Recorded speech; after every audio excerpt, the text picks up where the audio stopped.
messieurs, j'espère que vous allez bien. Je suis là pour vous présenter mon site d'actualité de l'ESP. Comme vous pouvez le voir sur le site, on a 4 rubriques: sport, santé, éducation et politique. Alors, l'utilisateur, il aura la possibilité de visualiser le contenu de chaque article, comme dans ce cas-là que je viens de vous montrer. Comme vous le voyez, on n'a pas eu le temps de faire la partie crue, donc l'utilisateur ne pourra accéder qu'à ça. Pour chaque rubrique, on a des articles. Pour rubrique sport, on a 2 articles: première victoire du Sénégal et début de la CAN. Et dans chaque article, on a des lorem ipsum.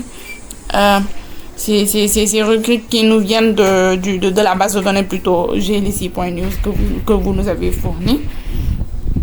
Alors, comme vous le voyez dans la rubrique éducation, on a inauguration des noms, juste par exemple en fait. Et politique, on a élection en Mauritanie, pétrole au Sénégal. On va maintenant passer au code. Ici, on a le home.php. Le home.php qui représente la vue principale du site d'actualité. On a ici aussi, comme vous pouvez le voir,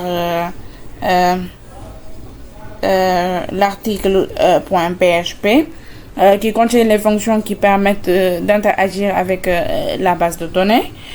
On a aussi le Chrome Controller.php qui gère l'affichage de la page d'accueil. Il vérifie si une catégorie a été sélectionnée. On a aussi le config.php qui établit la connexion entre le site web et la base de données MGLC News. Sans oublier le index.php qui agit comme un routeur et analyse l'URL pour savoir quoi afficher. S'il y a un identifiant d'article, il appelle le contrôleur qui affiche cet article.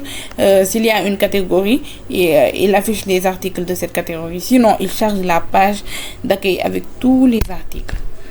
Alors, c'était tout pour mon site et mon projet en ingénierie logicielle. Merci beaucoup.